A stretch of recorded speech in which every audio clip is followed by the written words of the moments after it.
Hey, what's up guys, Riff here. Welcome back to another edition of Community Notes, Violating People. The Community Notes system on Twitter is essentially a communal fact check system where qualified users can leave a note underneath a tweet, and if that note gets enough upvotes from the community, it is publicly applied to the tweet, often dispelling misinformation and also leading to funny situations like the ones we'll cover in today's video. So let's jump right into the first note, which is kind of an update to a story I covered a few days ago involving the aptly named Team Kill Media, who's basically killing their own studio with some very bad tweets they've made recently involving some of their games. As a studio that makes games for gamers, they don't really seem to have much of a pulse on what gamers actually want when it comes to their upcoming release of Code Violet. Now, you might recognize the studio. They're very famous for games like Quantum Error that just set the PS5 community on fire. You can see the reviews here. They're absolutely stellar. And who could forget their other release, Sun and Bone, which currently has 0 in-game players and had an all-time peak of 4 players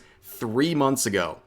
And this is the most recent upcoming release they have here, Code Violet. Now, this game has seen a lot of bad publicity recently thanks to this tweet we covered in the previous video, where basically they said they're not going to make a PC version of Code Violet because they don't want anyone to make vulgar mods of the main character of this game, and this backfired really badly. This is another case of not all publicity is good publicity. A lot of people thought this was a very strange decision to basically cripple half your market just so you avoid having sexy mods made of your characters. Well, they had an update regarding the situation where they said this.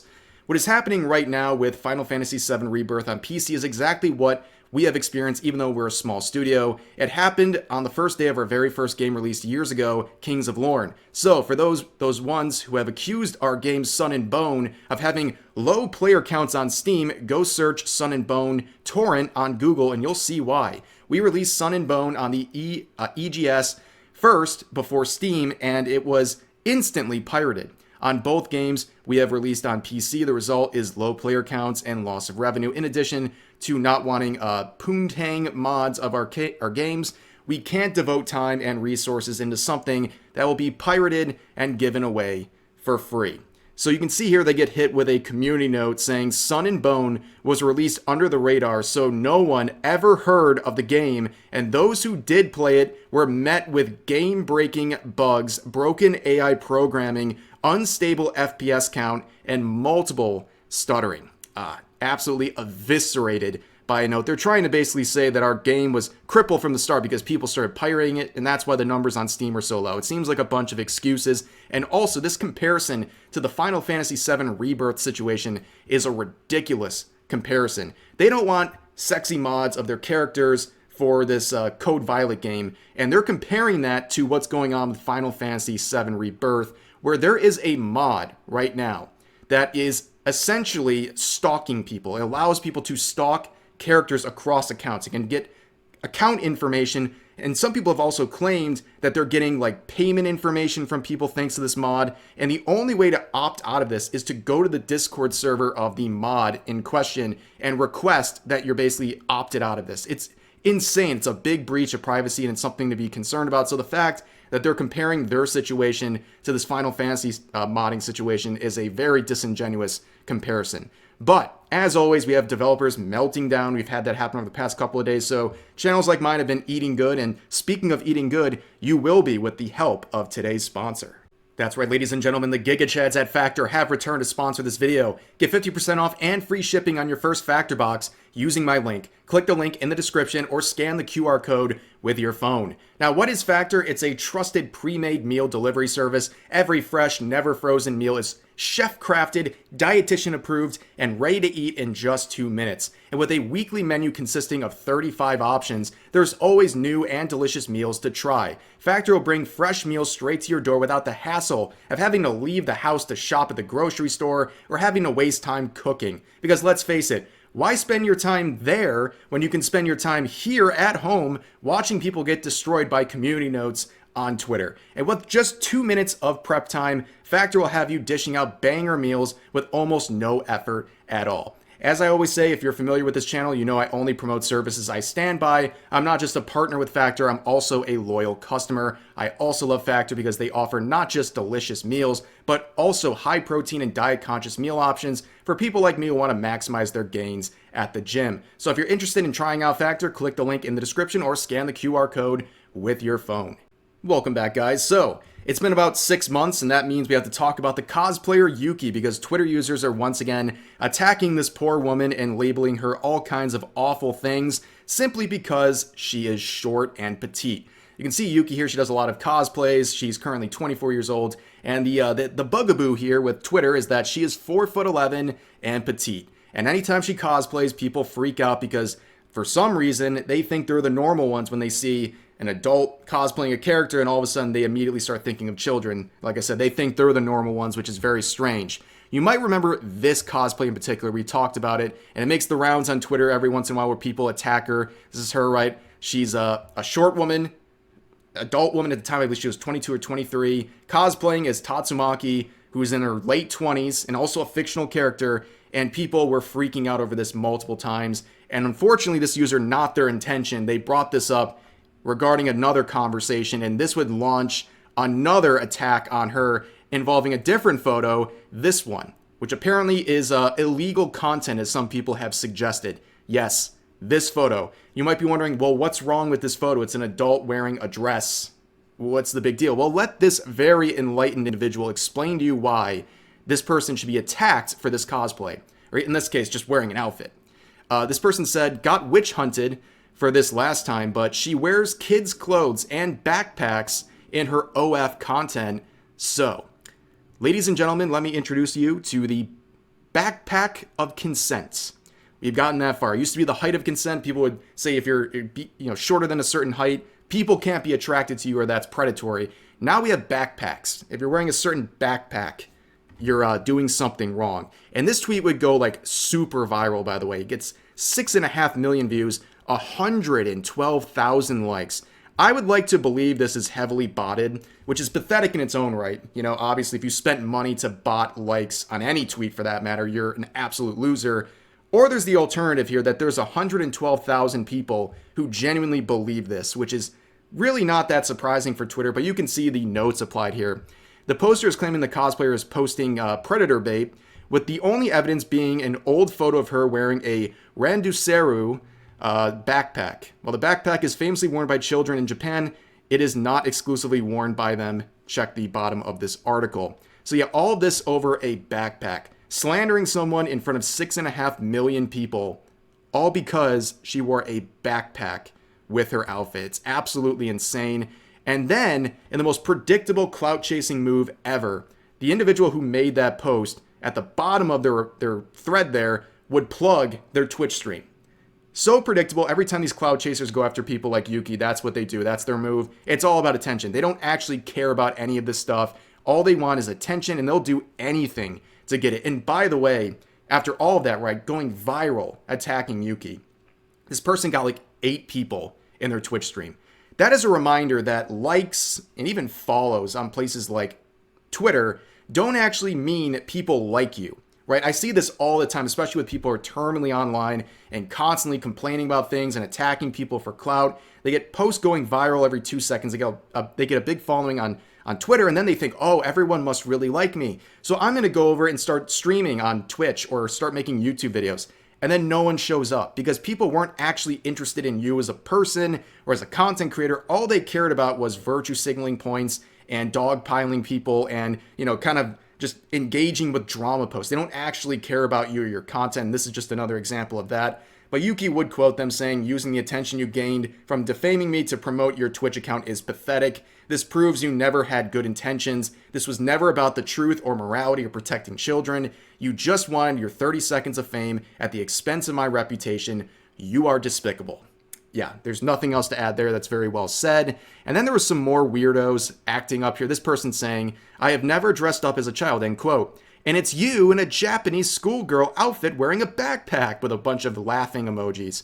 And they would get hit with a note, first of all, saying it's confirmed that it's not a school uniform or uniform in any sense, since confirming what Yuki is saying here, saying I'm wearing a normal dress for adults. Again, the normal people are immediately thinking of children when they see an adult woman wearing a dress and a backpack.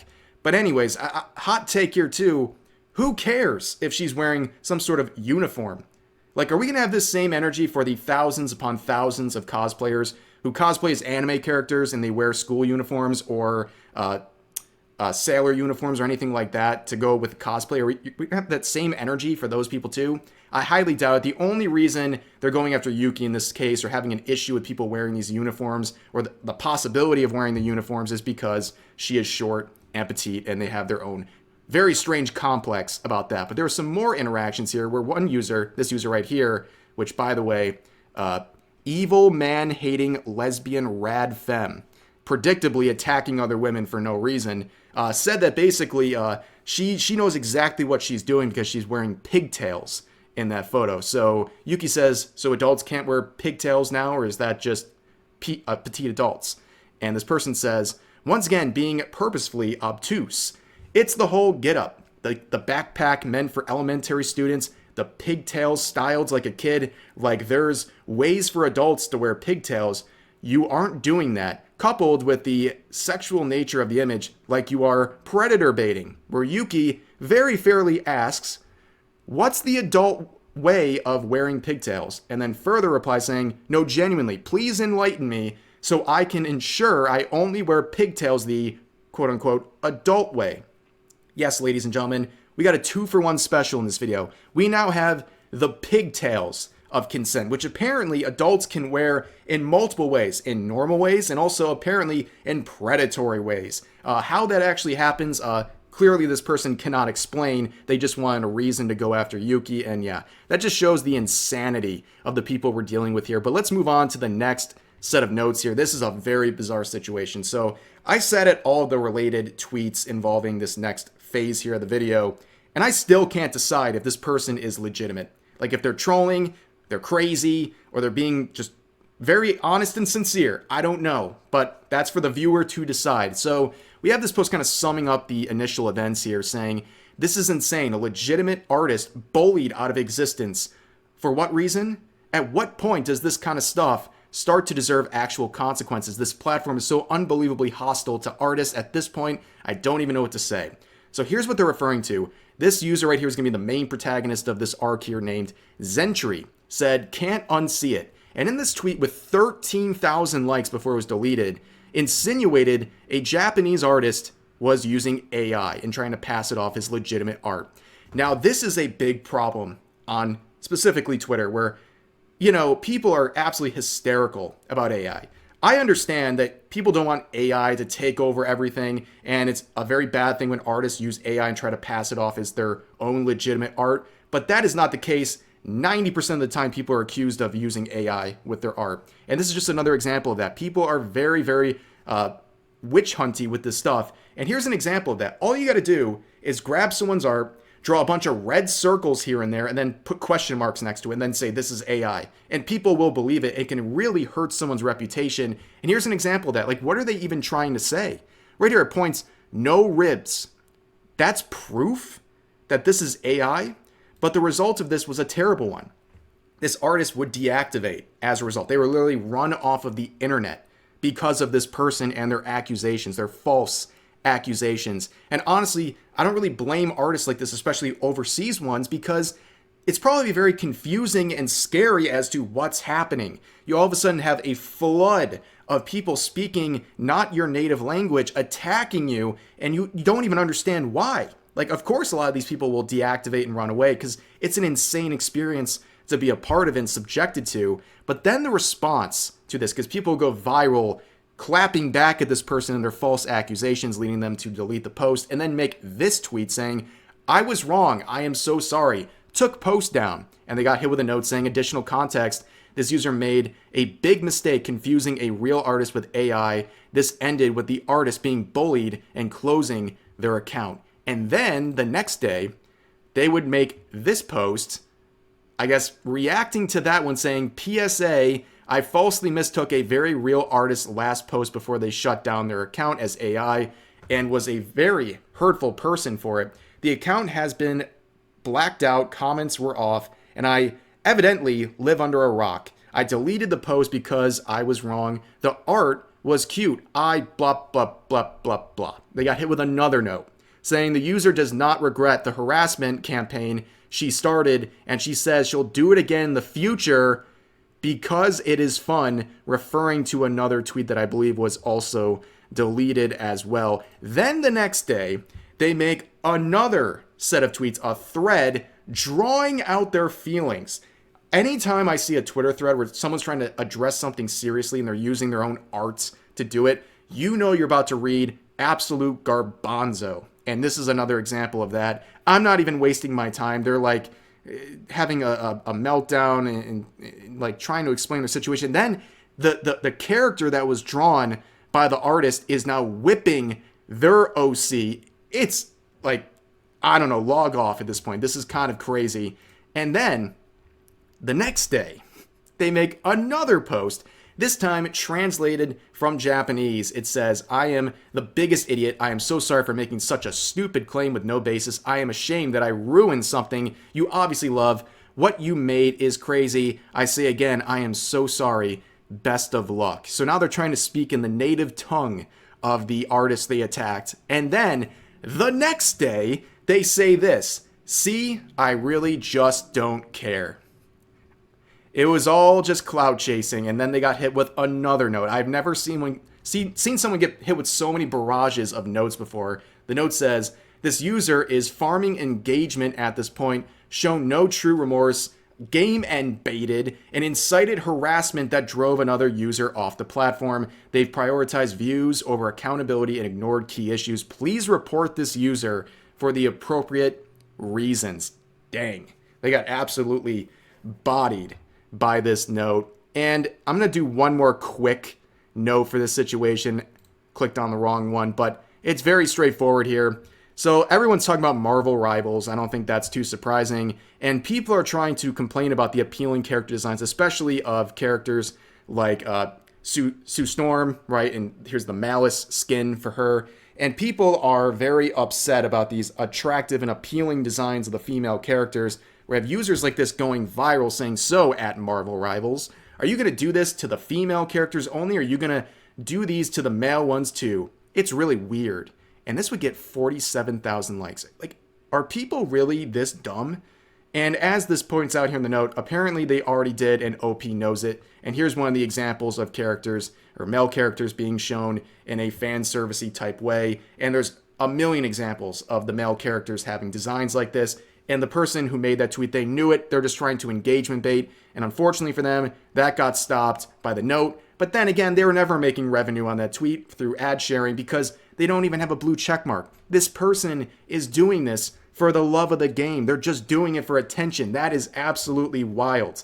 Now, here's the last one for this video, where there's a big discussion about Bayonetta, where this person says Bayonetta is not lesbian.